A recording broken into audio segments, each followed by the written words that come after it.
স্বাগত ডিবিসি সংবাদে আপনাদের সাথে আছি আমি রিফাত তাসনোভা। রাজধানী মতিঝিলে বিএনপির নাম ভাঙিয়ে বেপরোয়া চাঁদাবাজির মাধ্যমে কোটি টাকা হাতিয়ে নিচ্ছে দুর্বৃত্তরা। চাঁদা না দিলে তুলে নিয়ে চলে মারধর ও নির্যাতন, এমন অভিযোগ করে স্থানীয়রা বলছেন সন্ত্রাসীদের দৌরত্ব জনমনে দেখা দিয়েছে আতঙ্ক। অন্যদিকে দলের নাম ভাঙিয়ে কাউকে চাঁদাবাজি করতে দেয়া হবে না বলে কঠোর হুঁশিয়ারি দিয়েছে বিএনপি। দলের পক্ষে মামলা হয়েছে অভিযুক্তদের বিরুদ্ধে।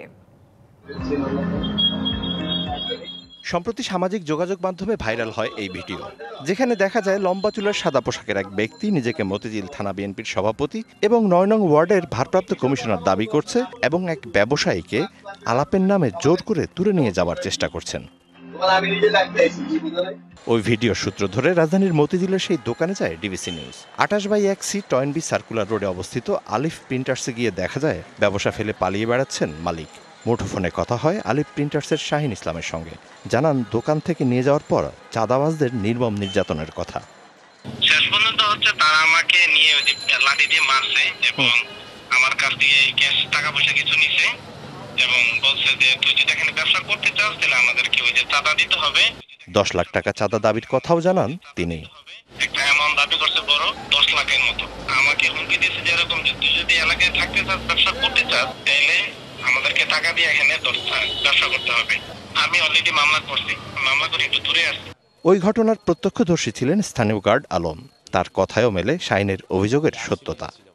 আসু এলাকার পোলাবনি আসছিল, নাম আরসিফ নামে একটা চিনি, আর লোকে আসছিল আর 5-7 জন। ওরা আইছিল, ওরা আমি বাধা দিয়েছি যে ভাই না কামড়ি করেন না, এরপর আমার আপনার কাজ আপনি করেন, আমাকে ওখানে বাধা দেন না। শাহিনের মতো অন্য ব্যবসায়ীরা জানান চাঁদাবাজদের দৌরাত্মে জনমনে রয়েছে আতঙ্ক। বিভিন্ন লোক বিভিন্ন দল ভাঙ্গায় চাঁদা চায়, আসলে তো এই দলের বদনাম হইতেছে। আর আমরা যে ব্যবসায়ী আছি বা সাধারণ মানুষ খুব বিপদে আছি। সাধারণ মানুষের মধ্যে তো একটা আতঙ্ক বিরাজ করছেই এইসব নামধারী লোকদের জন্য আর কি। বিষয়টি জানার পর সাথে সাথে মতিঝিল থানায় ছুটে আসেন বিএনপির ঢাকা মহানগর দক্ষিণের আহ্বায়ক রফিকুল আলম মজনু এবং সদস্য সচিব তানভীর আহমেদ রবিন। তারা জানান ৯ নং ওয়ার্ড বিএনপির পক্ষ থেকে চাঁদাবাজ আসিফ ইমামের বিরুদ্ধে প্রতারণা ও অবৈধ চাঁদাবাজির মামলা দায়ের করা হয়েছে।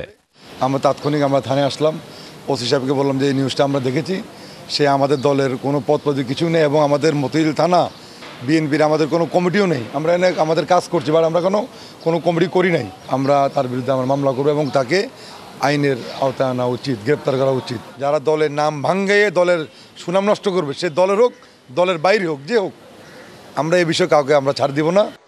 এ বিষয়ে ক্যামেরায় কথা বলতে রাজি না হলেও মতিঝিল থানার অফিসার ইনচার্জ জানান অভিযোগ খতিয়ে দেখে দ্রুত আইনি ব্যবস্থা গ্রহণ করা হবে।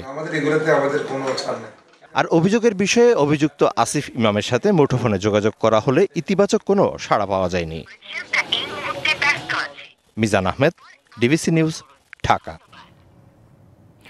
শৃঙ্খলা ভঙ্গের অভিযোগে খুলনা প্রকৌশল ও প্রযুক্তি বিশ্ববিদ্যালয়ের ৩৭ শিক্ষার্থীকে সাময়িক বহিষ্কারের সিদ্ধান্ত নিয়েছে সিন্ডিকেট। এছাড়া আগামী ২রা মে হল খোলা হবে এবং ৪ঠা মে থেকে শিক্ষা কার্যক্রম শুরু হবে। সোমবার রাতে জরুরি সিন্ডিকেট সভায় এই সিদ্ধান্ত নেওয়া হয়।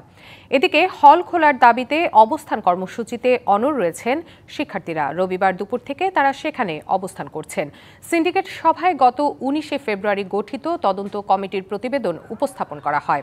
গত ১৮ ও ১৯ ফেব্রুয়ারি সংঘর্ষের ঘটনায় জড়িত থাকার অভিযোগে ৩৭ শিক্ষার্থীকে সাময়িকভাবে বহিষ্কার করার সিদ্ধান্ত নেওয়া হয়। তবে এই সিদ্ধান্তের পর শিক্ষার্থীরা এখনও তাদের পূর্ব ঘোষিত অবস্থান কর্মসূচি চালিয়ে যাচ্ছেন।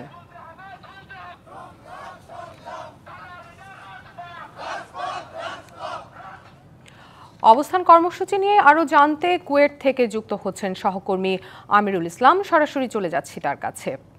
আমিরুল, কি বলছেন শিক্ষার্থীরা? আন্দোলনরত যে শিক্ষার্থীদের একটা অংশ রয়েছে, তারা দাবি, স্পষ্ট দাবি যে হল খুলে দিতে হবে, তাদের একমাত্র দাবি। কিন্তু গতকাল যে সিদ্ধান্ত হয়েছে, বিশেষ করে যে ৩৭ জন শিক্ষার্থী বহিষ্কার, যে সাময়িক বহিষ্কার করেছে, এই বিষয়টা কিন্তু এখনো তাদের কাছে অনেকটা অধরায় রয়ে গেছেন। বিশেষ করে যে আন্দোলনরত শিক্ষার্থীদের কাছ থেকে যে বিশেষ করে ক্যাম্পাসের যে ছাত্র রাজনীতির যে ঘটনা ঘটেছিল, সেই ঘটনায় এই আন্দোলন শিক্ষার্থীরা একটা তালিকা দিয়েছিলেন। সেই তালিকায় ২০ থেকে ২৫ জন দাবি করা হয়েছিল।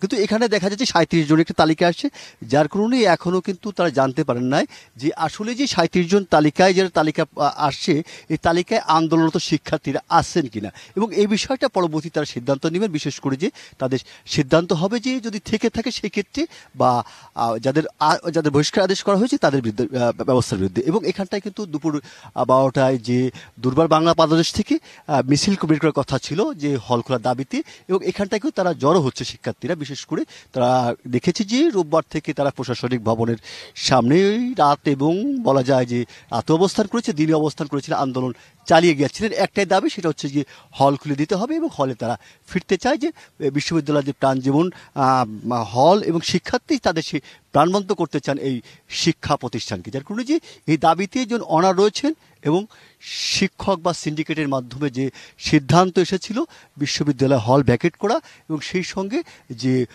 বিশ্ববিদ্যালয় কার্যক্রম স্থগিত করা, যার কারণে যে সেই যে দাবি, সে দাবির জন্য তারা কিন্তু অনার রয়েছেন এবং সিন্ডিকেটের সিদ্ধান্ত হয়েছেন যে আগামী 22 তারিখে 2 মে হল খোলা হবে, 4 তারিখ থেকে শিক্ষা কার্যক্রম চলবে। এখন কিন্তু আন্দোলনটা শিক্ষার্থী রয়েছে এবং পরবর্তী জানা যাবে যে এখান থেকে যে আসলে পরবর্তী তাদের কী ধরনের ঘোষণা আসেন বা তা আন্দোলনের দিক নির্দেশ আসে। এটাই ছিল সর্বশেষ অবস্থা। জি আমিরুল, ধন্যবাদ জানাচ্ছি আপনাকে। ঢাকা, টাঙ্গাইল সহ দেশের 12 জেলার উপর দিয়ে মৃদু তাপপ্রবাহ বয়ে যাচ্ছে। আগামী শুক্রবার থেকে 25শে এপ্রিল পর্যন্ত দেশের সব বিভাগে বজ্রসহ বৃষ্টির পূর্বাভাস দিয়েছে আবহাওয়া অধিদপ্তর। সেই সঙ্গে কোথাও কোথাও শিলাবৃষ্টিও হতে পারে। বছরের উষ্ণতম মাস হলেও এবছর এপ্রিলে বড় কোনো হিট ওয়েভ দেখা যায়নি বলেছে আবহাওয়া অফিস। শুক্রবার থেকে বৃষ্টি হলে সারা দেশে দিন ও রাতের তাপমাত্রা কিছুটা কমতে পারে। গত 24 ঘন্টায় সবচেয়ে বেশি তাপমাত্রা রেকর্ড হয়েছে সীতাকুণ্ডে 37.5 ডিগ্রি সেলসিয়াস, আর সবচেয়ে কম তাপমাত্রা ছিল টাঙ্গাইলে 20.7 ডিগ্রি। গত 24 ঘন্টায় সর্বোচ্চ বৃষ্টিপাত হয়েছে কুতুবদিয়ায় 40 মিলিমিটার। শুক্রবার থেকে বৃষ্টি প্রবণতা বাড়তে পারে সারা দেশে। এর আগে থেমে থেমে কোথাও না কোথাও বৃষ্টি হতে পারে, তবে প্রবণতা শুক্রবারের কাছাকাছি গিয়ে বাড়তে পারে এবং সেটা কন্টিনিউ থাকতে পারে, হয়তো কম বেশি হতে পারে 25 তারিখ বা 25 তারিখ কাছাকাছি সময় পর্যন্ত। তাপমাত্রাটা যেটা যেটা বাড়ার কথা সেটা না বেড়ে বরং সহনশীল পর্যায়ে থাকতে পারে। গাস্টুইন বা দমকা বাতাস বা ঝোড়ো বাতাস থাকতে পারে। 2 নম্বর থাকতে পারে বজ্রপাত বা আমাদের যেটা বজ্র ঝড় বলি। যুক্তরাষ্ট্রের হার্ভার্ড বিশ্ববিদ্যালয়ে $2.3 বিলিয়ন ফেডারেল তহবিল স্থগিত করেছে ট্রাম্প প্রশাসন। বিশ্ববিদ্যালয়টির হোয়াইট হাউসে বেশ কিছু দাবি প্রত্যাখ্যানের কয়েক ঘণ্টা পর এমন সিদ্ধান্ত নিল ট্রাম্প প্রশাসন। হার্ভার্ড বিশ্ববিদ্যালয়ের শিক্ষাসূচি নিয়োগ সহ বিভিন্ন ইস্যুতে বেশ কিছু দাবি করে ট্রাম্প প্রশাসন। একে কর্তৃত্ব প্রতিষ্ঠা ও একাডেমিক স্বাধীনতার জন্য হুমকি স্বরূপ উল্লেখ করে দাবিগুলো প্রত্যাখ্যান করে বিশ্ববিদ্যালয়টি। হার্ভার্ডের এমন অবস্থান গ্রহণে কয়েক ঘণ্টার মাথায় ট্রাম্প প্রশাসন বিশ্ববিদ্যালয়টির জন্য $2.3 বিলিয়ন ফেডারেল তহবিল স্থগিতের ঘোষণা দেয়।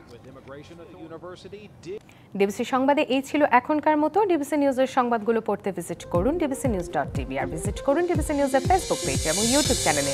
সঙ্গে থাকুন।